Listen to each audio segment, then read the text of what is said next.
নমস্কার, স্বাগত আপনাকে টিভি9 বাংলায়। আমি দীপ আপনাদের সঙ্গে। আর শুরুতেই মালদার খবরে নজর রাখবো। মালদায় বিজেপি নেতা কর্মীদের একাংশের দেদার তোলাবাজি, লাখ লাখ টাকা তুলছে মালদার বিজেপি নেতৃত্বের একাংশ। এবার নিজের দলের বিরুদ্ধেই সরব বিধানসভায় বিজেপির মুখ্য সচেতক অম্লান ভাদুরী। আমার নাম করে মোটা টাকা তোলাবাজি চলছে, শীর্ষ নেতৃত্বের হস্তক্ষেপ চেয়ে বিস্ফোরক অম্লান। তোলাবাজির অভিযোগ করছেন মালদা দক্ষিণের জেলা সভাপতিও। তৃণমূলের জনপ্রতিনিধিদের সঙ্গে আতা দলেরই একাংশের। তৃণমূলের সঙ্গে মিলে চলছে তোলাবাজি, দাবি অজয়ের।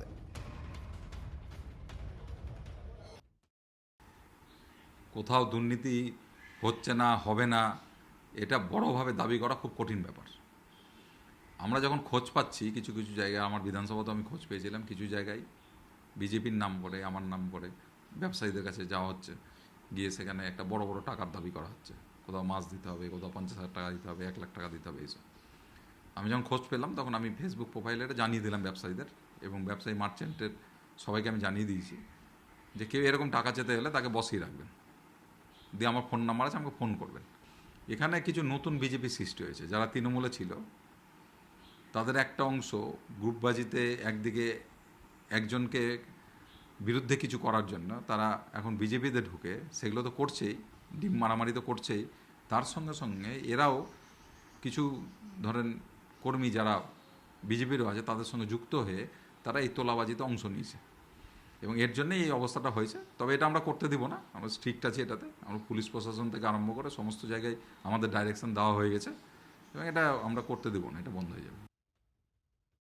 তৃণমূলের 15 বছরের যে কালচারটা ছিল সেটা সমাজে এবং অন্যান্য রাজনৈতিক দলে কপি পেস্ট করার একটা চেষ্টা চলছে। মানুষ তো সবারই একটা ধারণা আছে কত কম সময়ের মধ্যে আমরা আমাদেরকে স্ট্যাবলিশ করতে পারবো। এইটা করতে গিয়ে কিন্তু রাস্তাতে কিছু কিছু বিজেপির কার্যকর্তারা কর্মীরা নেমেছে। 4 তারিখের পর বেলা 12টা এবং বিকাল 4টার পরে যারা বিজেপিতে এসছে তারা বিজেপির কিছু পুরনো কার্যকর্তাকে সামনে রেখে এই কাজটা করছে। পক্ষান্তরে সামনে যাদেরকে রাখছে তারা বিজেপি, কিন্তু যখন আসল কার্যসিদ্ধি হচ্ছে তখন সেইটা কিন্তু তৃণমূলের যারা লোক বিজেপিতে 4 তারিখের পরে জয়েন করেছে তারা সেই কার্যসিদ্ধিটা করছে। নজর রাখা হয়েছে, সাবধানতা অবলম্বন করতে বলা হয়েছে। তারপরেও যদি নিজেরা না শোধরায় তাহলে মণ্ডল সভাপতি, জেলা কমিটির সদস্য, এরকম একাধিক জনকে সাসপেন্ড করে দল থেকে বহিষ্কার করা হয়েছে। আমরাও মালদা জেলাতে এর পিছপা হব না। এখন তো আর বলতে পারবে না যে তৃণমূলের লোক মাথায় আছে, তার মানে বিজেপির লোকই মাথায় আছে। তৃণমূল যেখানে চুরি শেষ করেছিল, বিজেপি ওখানে আরো 10% জুড়ি লাগিয়ে চুরি শুরু করেছে। এটা হচ্ছে প্র্যাকটিক্যাল। তৃণমূল যেখানে চুরি করে, হ্যাঁ নিশ্চয়ই 100% তো সব জায়গাতে হয়নি, এতগুলো ঘটনা ঘটেছে। একজন যে 100% সততার সঙ্গে কাজ হয়েছে তা তো হয়নি, তাহলে তো গভর্নমেন্ট চেঞ্জ হতো না। তৃণমূল যদি যেখান থেকে চুরি শুরু করেছে, শেষ করেছে হয়তো যে জায়গাটায়, সেখান থেকে বিজেপি আরো 10% প্লাস করে দিয়ে স্টার্টিং করলো। বিজেপির লোকই যদি বলে তাহলে এটা কন্ট্রোলটা করবে কে? তাহলে এটা না বলে, মিডিয়াটা না বলে, বরঞ্চ এর বিরুদ্ধে ব্যবস্থা নেই। তবেই ভাববো যে বিজেপির নেতারা একদম স্বচ্ছভাবে বা যেটা বলছে ভালোভাবে করতে চাইছে, স্বচ্ছ প্রশাসন মানুষের কাছে তুলে দিতে চাইছে। এটা মিডিয়াটা না বলে সেটা অ্যাকশন নিক। কোথাও 50,000, কোথাও 1 লাখ, কোথাও বা 1.5 লাখ। ব্যবসায়ী মহলই হোক বা অন্যান্য কোনো মহল থেকে এভাবেই তোলাবাজি শুরু করেছেন বিজেপিরই নেতাকর্মীরা, যা নিয়ে রীতিমতো উদ্বিগ্ন মালদা জেলা বিজেপি নেতৃত্ব। এই নিয়ে তারা বারবার বৈঠক হচ্ছেন, একে অন্যের বিরুদ্ধে সরব হচ্ছেন, আর এই নিয়ে খোঁটা দিতে ছাড়ছে না বিরোধীরা। কিন্তু সমস্যা হলো যে এই নিয়ে দলের অন্দরেই অন্তর্কলহ ইতিমধ্যেই শুরু হয়ে গিয়েছে। আর অন্যদিকে এই রাজনৈতিক বিতর্কের মধ্যেই ক্ষোভ বাড়ছে মালদা জেলাবাসীর মধ্যে। মালদা থেকে ক্যামেরায় মুজিবরের সঙ্গে শুভতোষ, টিভি9 বাংলা। তোলাবাজি রোগে যে বিজেপির একাংশ আক্রান্ত সে কথা খোলাখুলি বলেছেন শ্রমিক ভট্টাচার্য। দলের একাংশের মধ্যে একটা বিচ্যুতি ঘটেছে, এমনটাও দাবি বিজেপির রাজ্য সভাপতি। তোলাবাজি পুরোপুরি বন্ধ করতে পারেননি বলে স্বীকার করে নিয়েছেন শ্রমিক। 15 দিনের সময়সীমা দিয়ে তোলাবাজদের সতর্কও করেছেন। বঙ্গ বিজেপির ক্যাপ্টেন। সমস্ত কিছু সমাধান করা যায়নি। আমি আমার দলের পক্ষ থেকে যদি দাঁড়িয়ে আপনাদের সামনে বলি যে আমি সমস্ত জায়গায় এক্সটর্শন বন্ধ করে দিতে পেরেছি, ভুল করছি। বিচ্যুতি আছে, একটা পদ্ধতির মধ্য দিয়ে মানুষ দীর্ঘদিন চলে গেছে, একটা ইজি মানির মধ্য দিয়ে একটা সিন্ডিকেট তৈরি হয়েছে। ক্ষমতার পট পরিবর্তনের সঙ্গে সঙ্গে সমস্ত পরিমণ্ডল যে বদল হয়ে গিয়েছে এরকম নয়। কেউ 4 ঘন্টার মধ্যে একটা শাসক দলে যোগ দিয়ে ফেলেছেন এবং কারোর মনের মধ্যে আমাদের দলেরই সুপ্ত কিছু বাসনা ছিল, যেগুলো অতৃপ্ত অবস্থায়, ডরমেন্ট অবস্থায় এতদিন ছিল, সেগুলো আবার ফুটে বেরিয়েছে। সেও কারোর সঙ্গে যোগ। অস্বীকার করলে মিথ্যাচার করা হবে। আমরা চেষ্টা করছি দলের পক্ষ থেকে সেটাকে নিয়ন্ত্রণ করা। আমি আবার বলছি, পুরোপুরি করতে পেরেছি এরকম নয়। আমাদের রাজ্যের মুখ্যমন্ত্রী শুভেন্দু অধিকারী অত্যন্ত কঠোরভাবে এগুলোকে বন্ধ করবার জন্য আপ্রাণ চেষ্টা চালিয়ে যাচ্ছেন। একা শ্রমিক নন, তোলাবাজি নিয়ে দলের একাংশকে নিশানা করছেন দিলীপ ঘোষও। শ্রমিকের সুর শোনা গেল দিলীপের গলায়। শাসক বদল হলেও তোলাবাজি সংস্কৃতি বদলায়নি। তোলাবাজ দুর্বৃত্তরা দলের নেতাদের ঘনিষ্ঠ হয়ে উঠছে।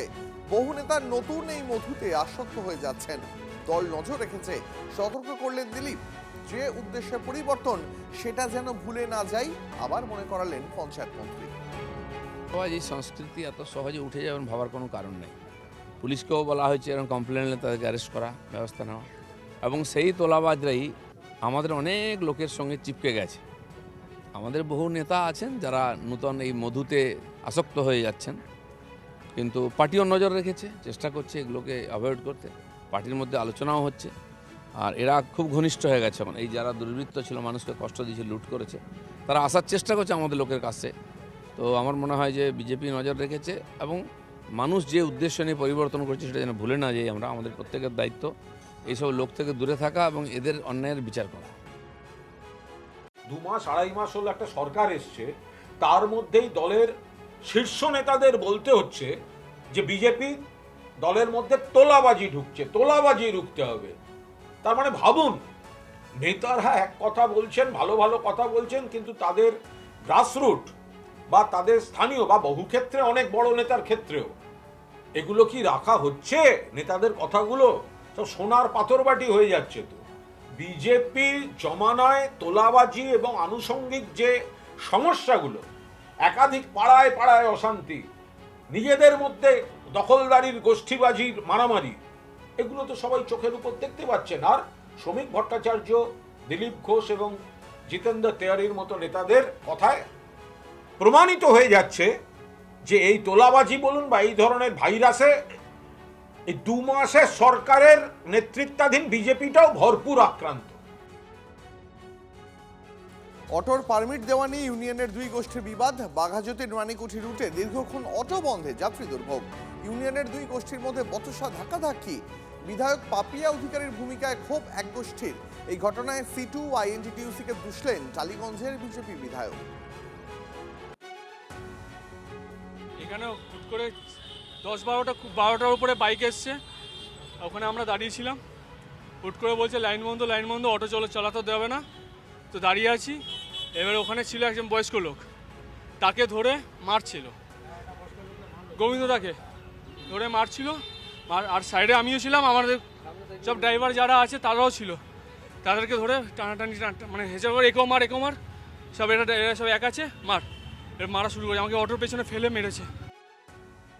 সব পারমিট এবং বৈধ গাড়ি, নন পারমিটের কোনো গাড়ি চলে না। কালকে একটা নোটিশ পড়েছে, নোটিশে লেখা আছে যে 1 মাসের জন্য রবীন সরকারের গাড়ি আপনাকে পাঠিয়েছি। লেটারটা দেখি, ওটা পাপিয়া অধিকারী লেটার প্যাড। পাপিয়াদির সাথে কথা বললাম, পাপিয়াদি প্রথম যেটা অ্যান্সারটা দিল সেটা বললো আমি এরকম অবৈধ কাজ করি না, অন্যায় কাজ করি না। সেকেন্ডবার আবার ফোন করে বলছে যে আপনি এক কাজ করুন, 1 মাস গাড়িটাকে চলতে 27 তারিখ গাড়িটা পারমিট হয়ে যাবে। আমি বললাম দেখুন আপনি বলছেন ঠিক আছে, কিন্তু আমি কোনো এর বিষয়ে আমি সিদ্ধান্ত নিতে পারি না। এই C2, CPM এর C2, CITU আর তৃণমূলের, ওরা এতদিন ধরে নিজেরা অটো ইউনিয়ন থেকে লক্ষ লক্ষ টাকা তুলেছে। এখানে কোনো বিজেপির কোনো ব্যাপারই নেই। যে ছেলেটি আসছে সে নাকি তৃণমূলের, তৃণমূল হোক, বিজেপির হোক, সিপিএম এর হোক, আই ডোন্ট মাইন্ড, সবাই কাজ করুক, এটাই আমি চেয়েছি। তো ও কি, আমরা কিন্তু ওর দলমত নির্বিশেষে ওকে জানতেও চাইনি কোন দল, শুধু ও বেচারা 1 মাসের জন্য একটু এখানে কাজ করবে, চালাবে, সেই জন্য আমাদের অফিস থেকে ওকে বলেছে যে আচ্ছা ঠিক আছে তুমি কাজটা করো। এইবার ওকে ঢুকতে দেওয়া হবে না, কি কারণে জানো? কারণ ওরা যে তোলে সেটাও জেনে যাবে, ও তো বাইরে থেকে আসছে 1 মাসের জন্য, সেই জন্য ওকে দেবে না। এবং একটা তোমাদের মুখ থেকে শুনছি ওরা নাকি স্ট্রাইকের হুমকি দিয়েছে। আরে বাবা, তোমরাই টাকা তুলছো, তোমরা ওইদিকেও আছো, এদিকে আছো, আবার ওরা বলেছে আমার কথা নাকি মানে না। আসলে এখানে বিধায়িকা দেখার অভ্যেস নেই ওদের, এখানকার লোক বিধায়ক হয়েছে, মানতেই হবে। আমি সকলের, আমি এই টলিগঞ্জের অভিভাবিকা, মানতেই হবে। 70 বছরের লোক যে যাকে অটো চালাতে দিচ্ছে না, একটা বয়স্ক বৃদ্ধ লোক, তাকে সে এমএলএ ম্যামের কাছে গেছে, সে বলেছে আমায় অটো চালাতে দিচ্ছে না। সে তখন দিদি বলেছে পুরো বিষয়টা জেনে নিয়ে তাকে একটা নিজের লেটার প্যাডে লিখে দিয়েছে যে এনাকে 1 মাস অটো চালাতে দেওয়া হোক, এনার যখন পারমিট চলে আসবে আপনাদেরকে সার্টিফিকেট কপিটা দিয়ে দেবে। সে যখন এখানে জমা দিতে আসে তখন বলে, অশ্লীল ভাষা প্রয়োগ করে বলে, পাপি অধিকারী কে, চল ফাট এখান থেকে। এই কথাটা কি এমএলএ কে বলতে পারে? ওখানে তৃণমূল সিপিএম সিন্ডিকেট করে আবার সেই পুনরায় চালু করছিল কাটমারির, হ্যাঁ, সেটা বিধায়কের নাম দিয়ে আবার চালাচ্ছে, বলছে কে পাপিয়া অধিকারী। জলপাইগুড়ি পুরসভা থেকে ফাইল লোপাটের আশঙ্কা, কংগ্রেস নেতার আবেদনের ভিত্তিতে মোতায়েন করতে হলো পুলিশ। পুরসভার চেয়ারম্যান ঋতব্রতপন্থী সৈকত চট্টোপাধ্যায়ের বিরুদ্ধে অনাস্থা এনেছেন কালীঘাটপন্থী 9 জন তৃণমূল কাউন্সিলর। তৃণমূল পরিচালিত জলপাইগুড়ি পুরসভাতেও দুর্নীতির অভিযোগ। এই ডামাডোলের মধ্যেই পুরসভা থেকে এবার ফাইল লোপাটের আশঙ্কায় পুলিশ মোতায়েন করা হোক চাইছে কংগ্রেস। এই সিদ্ধান্তকে স্বাগত জানিয়েছে বিজেপিও, যদিও ফাইল লোপাটের আশঙ্কা উড়িয়ে দিয়েছেন চেয়ারম্যান। এটা হয়েছে, আমি ধন্যবাদ জানাবো মহকুমা প্রশাসনকে যে এটা খুব প্রয়োজন ছিল, কারণ একটা লোক কাজ করেছেন এতদিন ধরে ওখানটায়, তারপরে তিনি এমন সব ফাইল টাইল নিয়ে চলে যাবেন। আমি বরঞ্চ অফিসারদের বলবো, বিশেষ করে যারা পুরসভার অফিসার তাদেরকে বলবো, দেখুন সৈকত চট্টোপাধ্যায়কে আপনারা অনেক সহযোগিতা করেছেন, বিভিন্ন অনৈতিক কাজে আপনারা সহযোগিতা করেছেন। আমি আপনাদের কাছে করজোরে অনুরোধ করব যে আর সহযোগিতা করবেন না, ওনার অপকর্মে ওনাকে আর সাহায্য করবেন না, ওনার ভোটটা থাকবে না, উনি থাকবেন না, কিন্তু আপনাদেরকে কিন্তু চাকরি করতে হবে। সুতরাং আপনারা যদি কোনো অন্যায় করেন, যারা বা যে যখন ওই দায়িত্বে আসুন না কেন, আপনারা কিন্তু ছাড় পাবেন না। বর্তমান যে পৌরপতি রয়েছেন তার বিরুদ্ধে অনাস্থা নিয়ে এসে অন্য কাউন্সিলররা, স্বাভাবিকভাবে আমাদের আশঙ্কা ছিল যে এই যে দুর্নীতি হয়েছে, বৃহৎ দুর্নীতি, এই দুর্নীতির সমস্ত তথ্য প্রমাণ এই জলপাইগুড়ি পৌরসভা থেকে বিনষ্ট হয়ে যেতে পারে, সরিয়ে ফেলা হতে পারে এবং ধ্বংস করা হতে পারে। যার জন্য আমাদের একটি আবেদনের পক্ষে আমাদের জয়েন্ট কনভেনর ছিল নবেন্দু মৌলিক, তার অভিযোগ, তার একটি দাবিকে মান্যতা দিয়ে মহকুমা শাসক আজকে থেকে জলপাইগুড়ি পৌরসভায় পুলিশ প্রদান করেছে। দপ্তর থেকে বাইরে কাগজ যাওয়ার কোনো প্রশ্নই ওঠে না, কি এমন কাগজ আছে যে দপ্তরের বাইরে।